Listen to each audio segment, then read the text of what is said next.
Guys, it's Lille from Defeated Sanity, and you're watching RichardMetalFan. Hey, what's up, guys? Episode 207 of Richard Metal Fan Interviews, calling from Zoom again, and I'm here with Lille Gruber from Defeated Sanity. How are you doing today, man? How's it going, man? All It's, good here? yeah, it's been going pretty well. It's a good, lovely afternoon here in Georgia in the US. How's it over in Germany? Uh, getting kind of like unkind. The Yeah, weather, it's like all the leaves are falling, and yeah, winter is coming. wow. That Yeah. nice. So, kind of like the format is, I want to do like a rundown of your discography and talk about like your musical history. But take me back to young Lule Gruber. So, kind of growing up in Germany, what were the first bands that got you into metal, and what made you want to start playing drums? Um, it's a very organic development of bands, basically. Like it was, it's like you would imagine, when I was like 6 years old. It started with Iron Maiden. That's the first band that I've come into contact with, and the first impression was almost like I want something heavier. So then I went on to Megadeth, Metallica, like anno 1988, and yeah, then Overkill, Slayer, Testament, uh, you know, all these bands first, and Voivod, Creator, Sodom, all thrash bands first, and then at some point, the first death metal sneaked in with like Obituary Death, and then all the uh, lesser known death metal bands.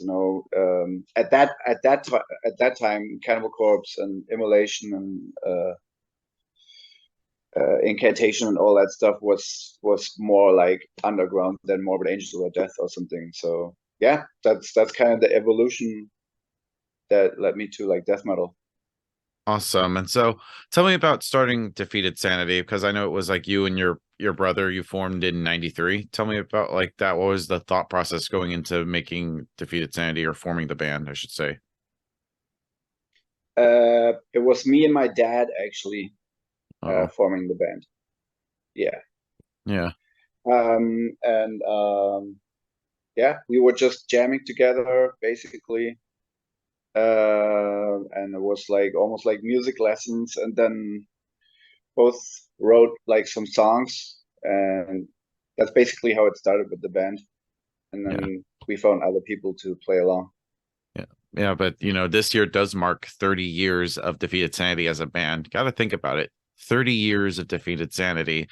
Do you think that you would be around for 30 years? Mm, yeah, yeah. I just knew I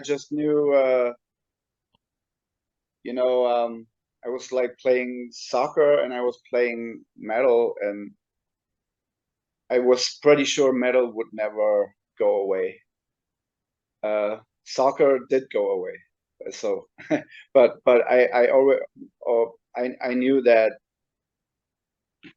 I would always play death metal and or metal in some kind of form, or maybe even just music. So in my mind, it was pretty clear that I'd be trying to play music. That's it's not a surprise for me that it's 30 years. Yeah. Yeah, and Yeah, yeah, it's crazy how far you all come.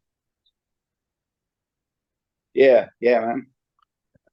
But tell me about like making that first demo in '95, Defeated. I was trying to like look it up beforehand, try to prepare for the interview, and it's very raw sounding. Where was that recorded at?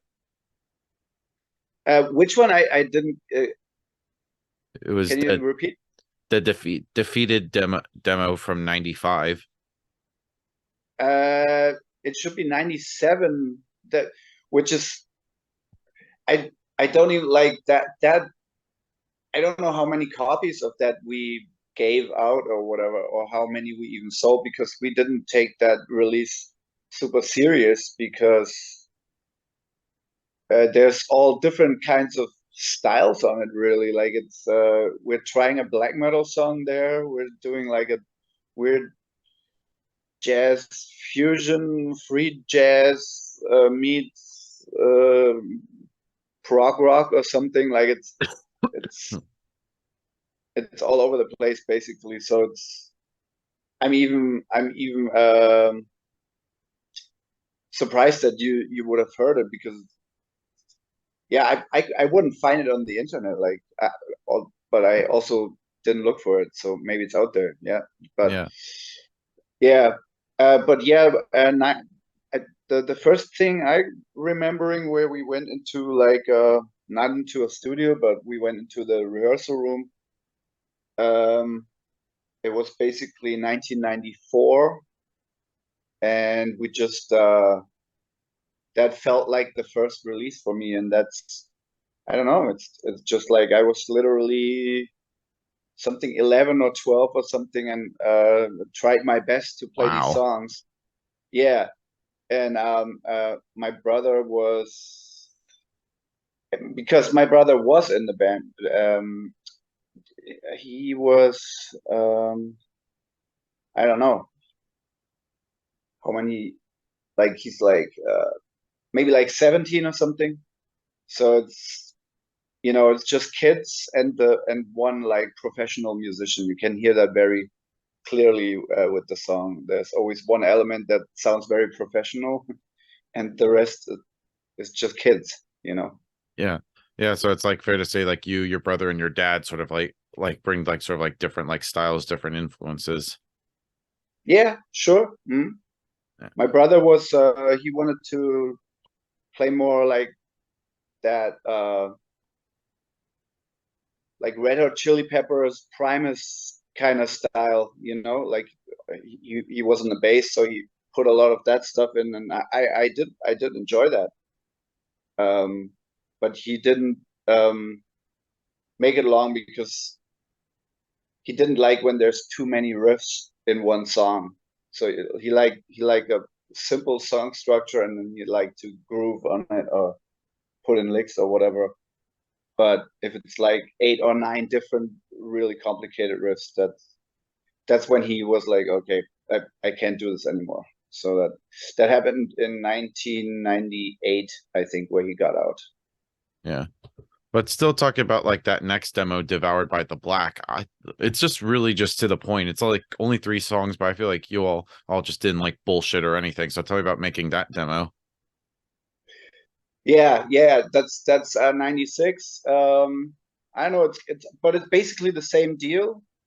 It's it's a two kiddos kind of fucking up a song that's would be good. Like like if we would re-record it now, it would sound professional. I think like um it would sound like something like Opeth, or it's very much in that kind of in that thing where you mix like doom and death and weird other elements maybe a little bit, and that's what that demo was basically. And then of course the last demo was from 98, Withdrawn from Beauty, and hard to believe that's been 25 years ago. So tell me about making that one. um yeah, but I can remember like we definitely wanted to go away from all that death doom stuff, like all that melodic stuff with keyboards and everything, and wanted to make it more like strictly like brutal death metal of that time. What I just said: Incantation, Immolation, Malevolent, Sappho, Cannibal Corpse, Monstrosity. That's what we wanted to do basically, and I can just remember there's one part on the demo where you can hear me experiment playing the blast beat with 2 feet as opposed to with 1 foot, because that brings you basically that to me that was was a new discovery. So you can play the blast beat a lot easier with 2 feet if you divide the hits between 2 feet. But you can hear very clearly on that demo that I was still better at the 1 foot blast than I was with the 2 foot. Cool. And then I know you also were in 2003 to 2006 you joined Sinner's Bleed. It's like, tell me about like that, because nobody ever really talks about that, and I know you also played guitar with that. So how is that like, playing guitar versus playing drums? Um, well, both instruments I've learned at the same time. Basically, when I was a boy, like I had both instruments just in a special we had like a special like band room in the house, basically, and I tried all those instruments. I could try bass too, and there was a keyboard too. So I know I play guitar and drums in the same way almost.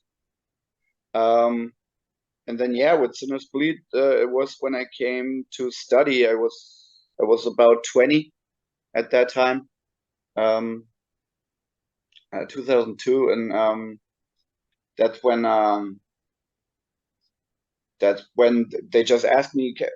They're looking for guitar player, and can you just at least help us out? Because I said I have my own band, like I don't have a lot of time. And then they said, well, it's just once or twice a rehearsal in the week, and then let's just see how it goes. Yeah, it Yeah. was the only time I played guitar in a band, really. Yeah. Yeah. Were you able to like express yourself like creatively or differently, like playing guitar versus like playing drums? In that band, that was kind of the reason why I got out a little bit, was that I wanted to write my own stuff. I did already do that, and I always did that for Defeated. But with Sinner's Bleed, it was all the main guitarists, Basti, and the drummers, um, Eric's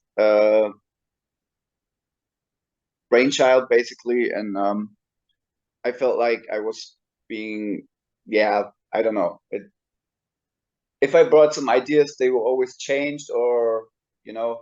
But I mean, I do that too when it's when it's your baby. You wanna have the quality control over what you want to let into your songs or not. So but that's the reason why creatively I didn't feel that much at home with that band. Awesome. And then tell me about like, because I know you also did session work, because I know in 2003 you did the split with Feeble Minded and Fuck the Facts with Maya Anorexia and Untitled. Tell me about like that. Yeah, that was the first, I don't know, was the first thing I've released. It was definitely the first session drum activity that got like released. And it yeah, again, it wasn't 100% my style, but like I had fun coming up with the best drum patterns these songs needed. And then in the end, the production, I think, was like could have gotten a little bit more out of the songs, but all in all, yeah, it's a good release. Yeah. And then kind of going back to Defeated Sanity, because in 2004 you dropped the debut full-length album Prelude to the Tragedy. I think it's a really great debut album, and I think you all hit the ground running. So what was the thought process going into that, and what took so long to make like the first full-length album, being as you'd released like demos and stuff prior? um well, first we already talked about like the stylistic change, or just like the stylistic solidity, kind of just kind of became clear. So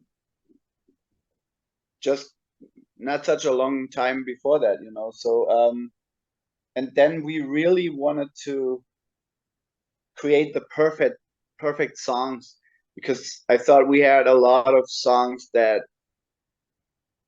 yeah, weren't all that great. And I even think on the first record there's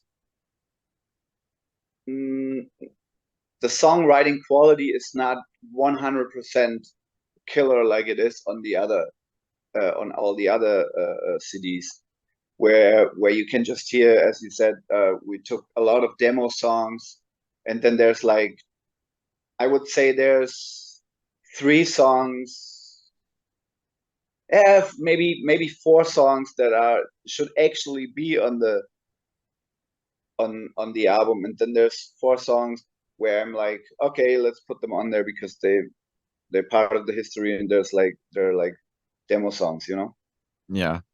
Yeah, and like I said, I do agree. Like this album is different from like the later albums. Like while you go to play more kind of like the slamming kind of like death metal is great, but I feel like this release is more kind of like the technical kind of like brutal death metal vein.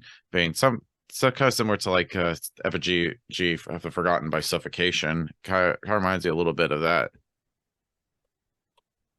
Yeah, it's I want to almost say it's, if you can even do that, it's almost more old school than that to me, because Effigy is like a starting point for all those brutal death metal bands that, you know, that was the more modern style.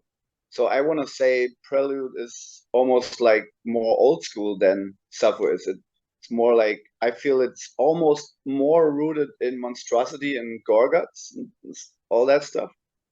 Um, that is in Suffer, but you know, but of course there's a lot of Suffer in there too. So yeah, I mean, it's definitely correct. It was a big influence, as was Cannibal Corpse, and you know, all these brutal death metal, earlier brutal death metal bands, you know, from the early '90s. Yeah. And when the album dropped, did you like tour outside of like Germany for the first time, or was it still just local? It wasn't very much. We didn't do a lot. I remember we, like, with that lineup, we didn't go anywhere. We played in Holland. It was Rotterdam Death Fest, I think. And then yeah, it was a lot of local shows. We played in Berlin once. We played in Czechoslovakia a couple of times, because there was, we lived near to the border, or parts of the band lived close to the border to that, and so yeah, we did that, but we didn't do a hell of a lot of touring at that point. Yeah. And I know next year will be the 20-year anniversary of that. Is there a chance we can get a celebration somehow? Maybe throw in some deep cuts? Um, what we definitely want to do more is throw in some songs from that my dad wrote, um, but it might not be songs off that album, but more from the later albums. But we just did play the opener to that CD from in the last set we played in the US. So yeah, but that's not, I would not say that is a deep cut. It's more like, it's like the best song of that album. Yeah. And then going into the next album, Psalms of the Moribund, I think it's a really great follow-up because usually with the debut full-length album, you have like your entire life to write, and there's a lot of hype with the first album. When it came to making Psalms of the Moribund, did you feel like pressure to follow up Prelude to the Tragedy? Not really, because a lot of the stuff was already written almost when, like, I was writing like crazy. Like I wrote most of this album, you know, and I just, you know, I was like 21 or something, and I just like, I just had a breakthrough in my abilities, you know. Before that, as I said, a lot of demo songs where I'm like, okay, you know, it's it's good, but it's not like a breakthrough to me. Like the first song of Prelude for me, that was a big breakthrough where I can say, okay, this is you can offer that to the international market, and it will be a brand, you know. And with the songs for Sounds of the Moribund, it was even more like I would say it was unique in a way because I was doing the uh, was at the university for classical guitar, and I learned a lot about classical music, so I could use that knowledge. And then I looked a lot into fusion and jazz drumming, so I threw that in there. And then my dad had, as I said, he's been a pro for 20 years at that point, and he brought in his experience and everything. So we were just very self-confident that this is gonna be the album that breaks breaks the band even more than the first album. And I agree. I love that album. It's still, I pretty much consider it my favorite Defeated Sanity album because I guess with the debut, you have it's sort of like like you sort of learn from it. But I feel like you guys definitely stepped it up from that out with that album with Psalms. Awesome, thank you. Yeah. Yeah, it's lots of people say it's their favorite actually. Yeah. It's pretty much much like you guys is like Master of Puppets in a way. Yeah. Yeah.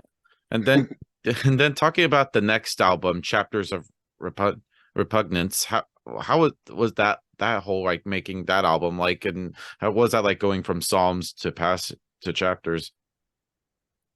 Um, well, first of all, uh, two guys left the band, which were Wolfgang and Jens.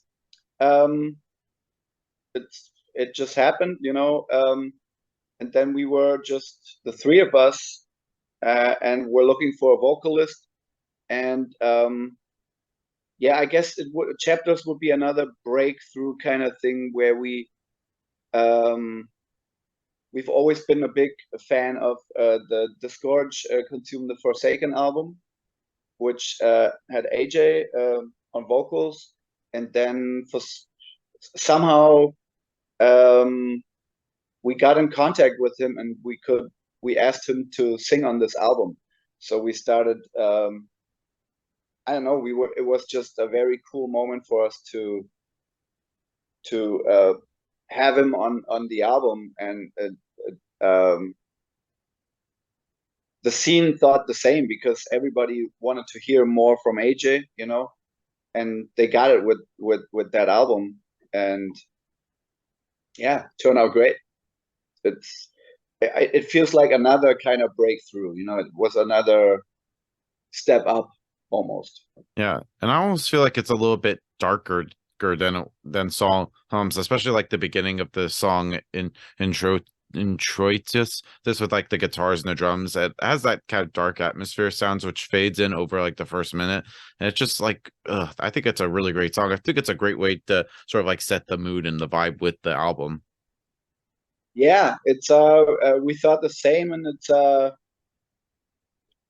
making an instrumental first song. We basically we went back to the roots because you know, there's the one of the first metal albums that I really loved was Megadeth, So Far So Good So What, and that starts with an instrumental song too. So we kind of took it from that, and there's another album, A Level in Creation, The Ten Commandments, had also started with the instrumental song.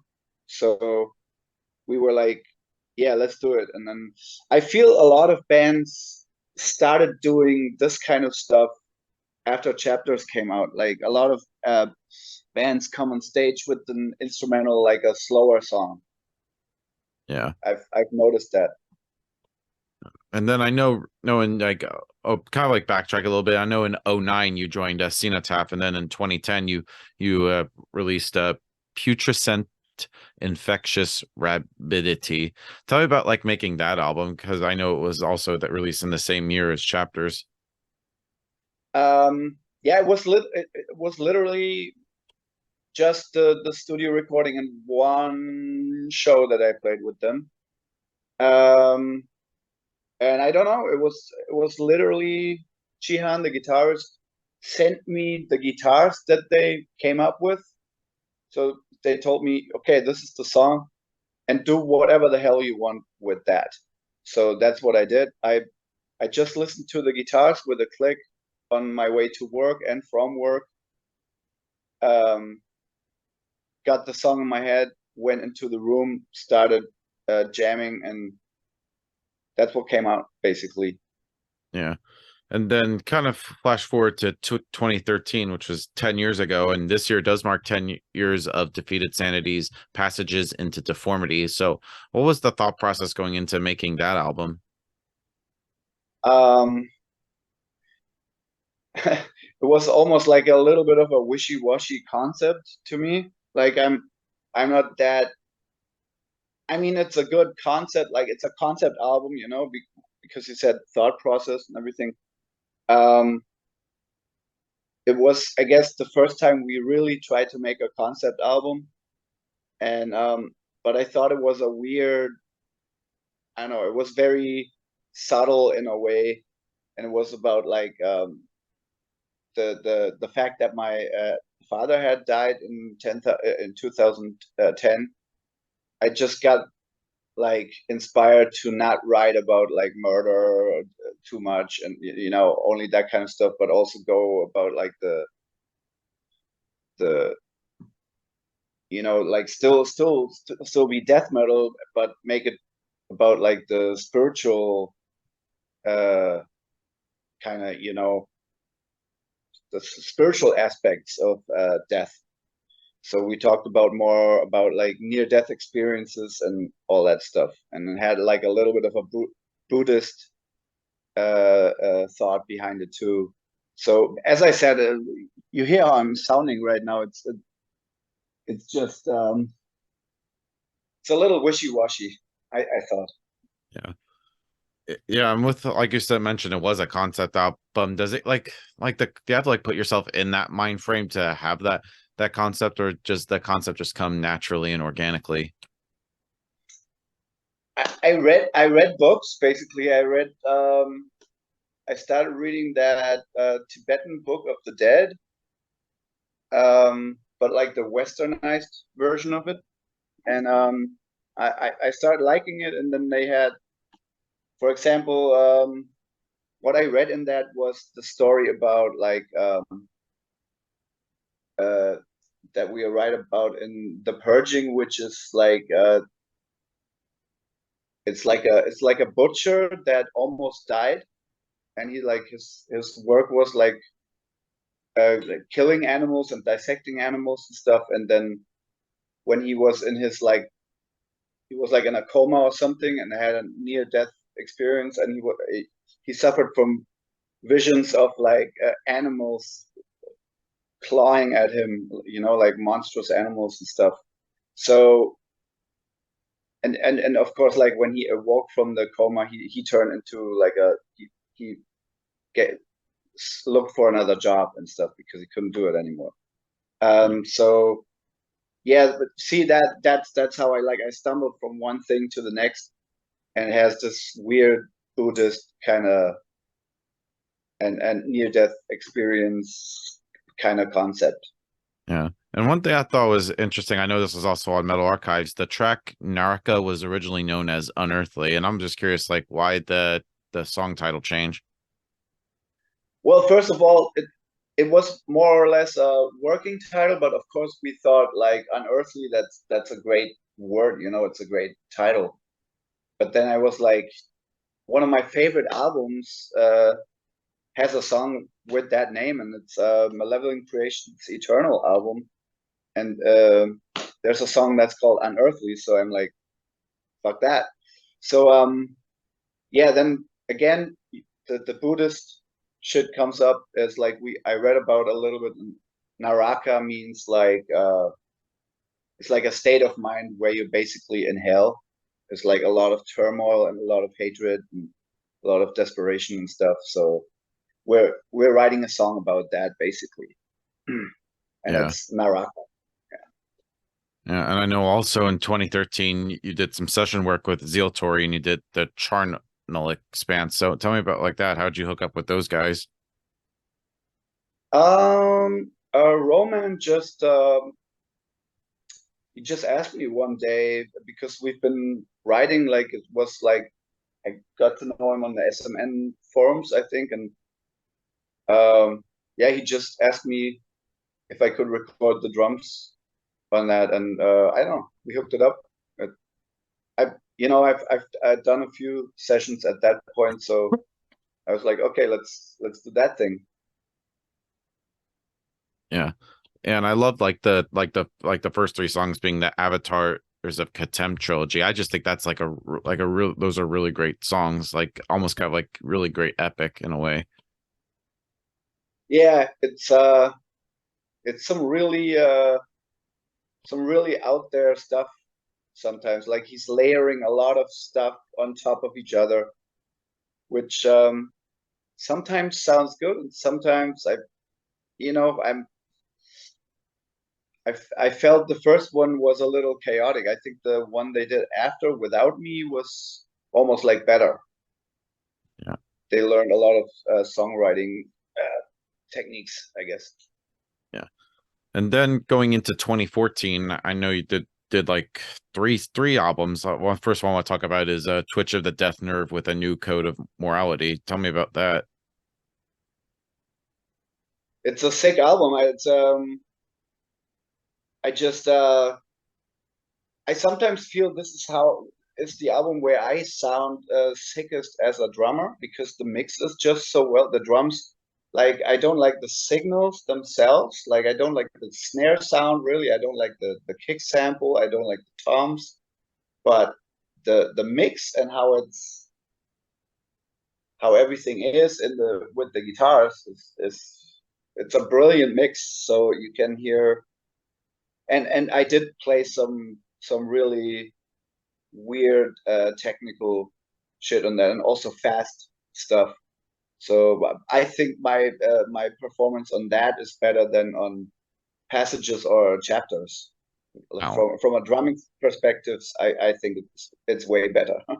Yeah, because being like the drummer, you gotta like keep the tempo and the beat and everything. And one thing, it's a thing I know love about like your drumming. Or I could ask like any other drummer because when it comes to like the making of the of or recording drums, do you ever have like the entire drum pattern and everything written in the band rights to that, or do you need to hear like what the guitars are doing in order to lay down your parts? Well, yeah, to me the most important thing is the guitars. For me, the a metal song is defined by its guitars, and then the drums, in my mind, 100% are an accompanying instrument.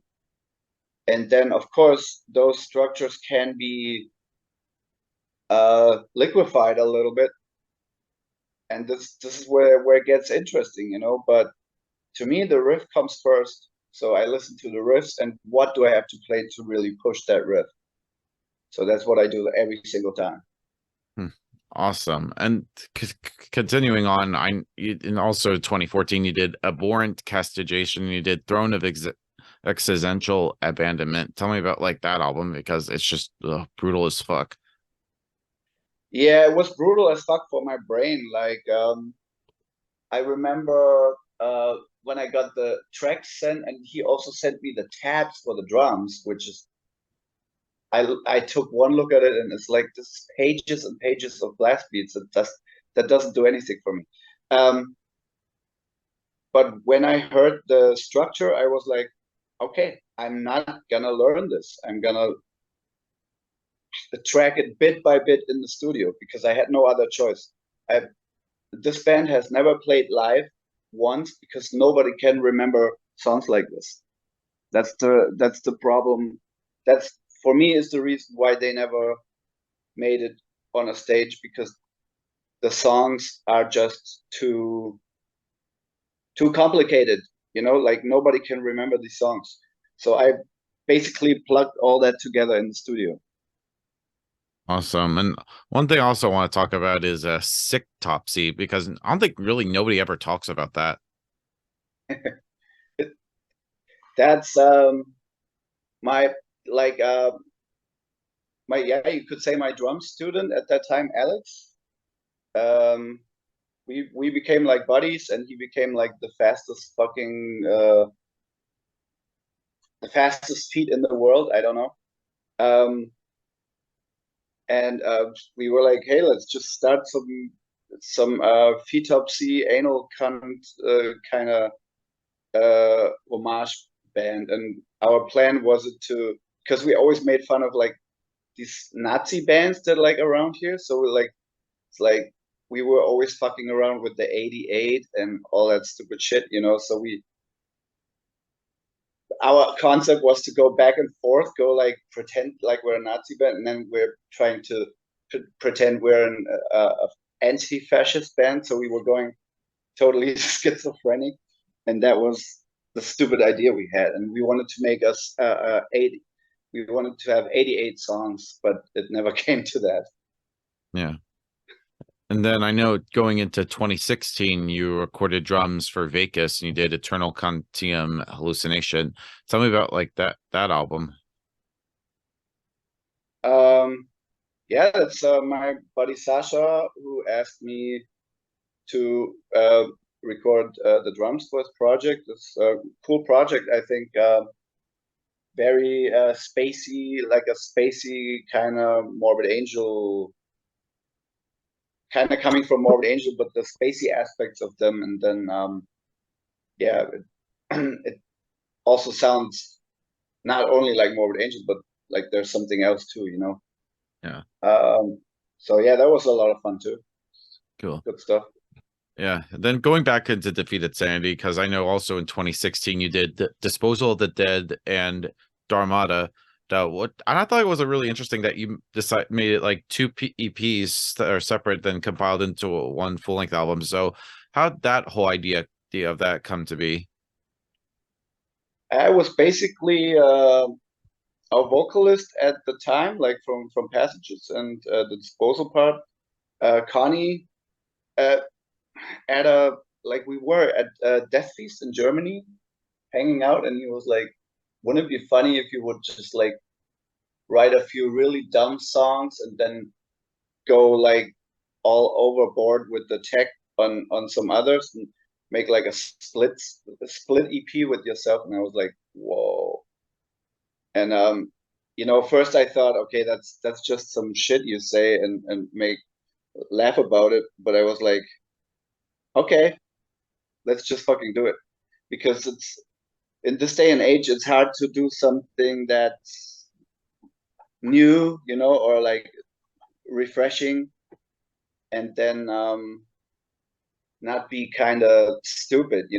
A lot of stuff that people try that is new that I think is kind of gimmicky, or can be stupid, because you can see the desperate need to do something else. But this idea, I thought it was really good. At the time, I was like, maybe we're gonna seem pretentious if we do it. But then, as the process started, I knew like both of these EP are gonna be fucking killer, and that's how it turned out. I'm very proud of what we did there. Yeah, and I love how like they both carry like a different musical style to another. Like Disposal of the Dead features your sort of like less technical and heavy brutal style of death metal, and then Dharmata is like the homage to like the old school kind of progressive death metal. And I feel like it's just a really great way, kind of like sort of like represents sort of like the yin and yang of Defeated Sanity in a way. Yeah, exactly. That's what it is. And then if we're talking about a concept, like Passages, as I said, was not. I don't feel it was a very good concept album in a way, but this concept is just very, very cool, because Disposal of the Dead is about the bodily aspects of death, where it's about the different types people are being different types of funerary rituals over the world, Disposal of the Dead. And then Dharmata is about the journey of the soul. So it's like basically body versus soul. That's what the two EPs do. So it's a very good concept album. Yeah. And then kind of going into 2017, you did some session work with Ingurgitating Oblivion, and you did Vision Wallows in Symphonies of Light. Tell me about like making that. And I just think that's one of your best like session works that you've done. Oh yeah, cool. Yeah. Um, that surprises me a little bit because I think the drums are not as audible, for example, as with Twitch of the Death Nerve, where it's like right here, it's right in your face. Um, but yeah, I mean, I guess I learned a bunch of new things with doing Dharmata, like trying to do the different kinds of drums, jazzy and stuff. So I guess that was one of the first times I had a platform for that. So maybe that's what you mean. And yeah, it was a very chaotic. It's a very chaotic style that ingurgitating does. Like it never sounds the same when you record them to like one or two guitars, opposed to what the final mix is, where there's 20 guitars. Yeah. And I really love the song A Moat Constitutes What to Me Is Not All and Eternally All Is Nothing. It's just like a really brutal song. It's like over 22 minutes. I love like the jazzy dissonant parts, which does remind me a little bit of Atheist, and it kicks in on a crushing note. And one thing I think is enjoyable about the song is like it's okay to repeat a good riff more than once. It's just like that song is just perfect. I consider it like a masterpiece. Yeah, awesome. Yeah, it's definitely epic, 100%. Yeah, I like that song too. It has like a jazzy beginning and like a jazzy ending. It's the same parts, and then in the middle there's like a lot of, yeah, there's really good riffs there too. Yeah. And then also that same year you did Grave Desecrating Ritual by Putrid Torso. Tell me about like hooking that album and how'd you get to work with them? That's an old friend of mine that I met in Bavaria, where I'm from, and he just hit me up and yeah, asked me if I can do the drums for that. And since it's really simple music, um, that's kind of what I'm looking for with session work, because it's just more fun in the studio where you have like a simple structure, and um, you don't have to prepare that crazy. Like with Ingurgitating Oblivion, I had to practice days and days and days, and it almost, you know, it can't match the the price that you get for it, because it's, nobody can pay that much for a session drummer, really. Uh, but like with songs like this, you listen to them a couple of times, and then okay, this one comes four times, and then there's the chorus four times. It's very nice studio work, so it was a lot of fun. So, and then going into 2019, you did the Serotonin EP by Cult and Weiss. So tell me about like that how'd you hook up with that project? Yeah, that was actually, I was recording in a certain studio a few times, or was that maybe the first time? I think I don't know. It came through the studio guy. The studio guy wrote. I might have the contact from him through that. He actually just contacted me because I'm kind of known in Berlin as a guy that can do black metal or whatever, So um, the studio engineer hired me basically for this project. And I know you play, like you say, you play with like a lot of variety of different bands, like going from like Defeated Sanity to Ingurgitating Oblivion to Cenotaph. Like, is there like how different of like a mind frame is it depending on like the projects that you're with? Do you have to like adjust like you're playing a bit, or are you allowed to have like free reign to bring in like your own style to whatever you're playing with? As I said, most of these bands hire me for my style, so I can move very freely with all of these bands. I remember Twitch. They came to the studio, which I very much I like that. And they told me in the studio that was fucking great, but can you try this and that? But most people don't even do that. They're just like record whatever, and here's a drum computer demo. So go take that as a guide and then fuck around like however you want. And most people were, I think, most people were satisfied. Anyway, I got a couple more things to talk about, and of course, the last Defeated Sanity album, the Sanguinary Impetus. I think that's a really great album. What was that like thought process like going into making that album? Because of course, that was made before the certain virus that shall not be named happened.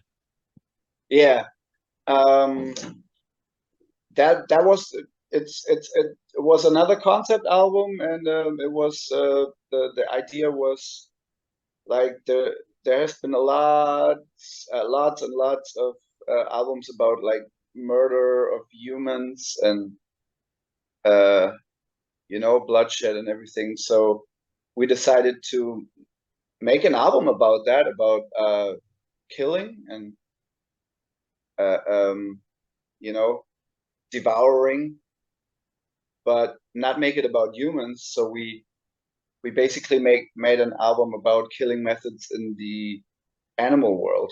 So each song has a different animal as its theme, and the music that goes along with it just is very. It's almost like we took the things that we learned with Dharmata, the really tech and the really jazzy and progressive concepts, and but put them in the brutal uh, environment. So it's almost going back to where we left off with passages, but not quite.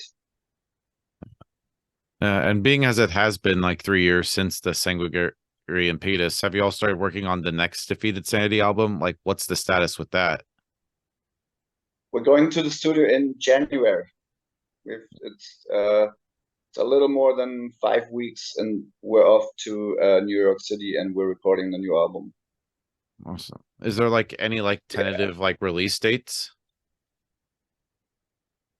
That I don't know. I don't know. I just know. Yeah, we're doing it. Yeah. All right. And then the final thing I want to talk about is go last year you did Brutal Slam Death, the Empyrean Punishment. Tell me about that. Oh yeah. Um, that was also just like Kim. He contacted me to do that one song, and yeah, again, he encouraged me to just do my own style basically, and because that's why people hire me. They if they want someone that can just blast and be like super fast or something with the double kicks or anything, they can get someone else, but they get me for my certain kind of the certain touch that I supply. So yeah, uh, pretty much had a free hand on the song. Awesome. And so kind of like in the end to sort of wrap things up, what's next for you? Yeah, yeah, with the Defeated Sanity. I know I'm really looking forward to seeing you at Maryland Death Fest next year. That'll be my first time ever seeing Defeated Sanity. So what's next for Oh y'all in wow. terms of like tours and stuff? So far, nothing is concretely planned, but we are planning to really go into the world in 24. But I gotta say, I think Maryland Death Fest might be the only US appearance in 2024. So it's good that you're there Yeah. because you'll get to see us. Fuck We yeah. might we just haven't played in Europe for literally 5 years, Yeah. and that has to change. That's just terrible for a band that originates from Europe. Yeah. Yeah, I gotta cover that territory. 100%. Yeah. So Thanks, dude, for taking the time to do this interview. It's great to be able to know about your history and stuff. Is there just any final words you want to say to the viewers that are watching this to close this out? I don't know. Just look out for the next album. It's gonna be like anybody that couldn't deal with like the high tech factor in the last few albums, like with Dharmata and Sanguinary Impetus.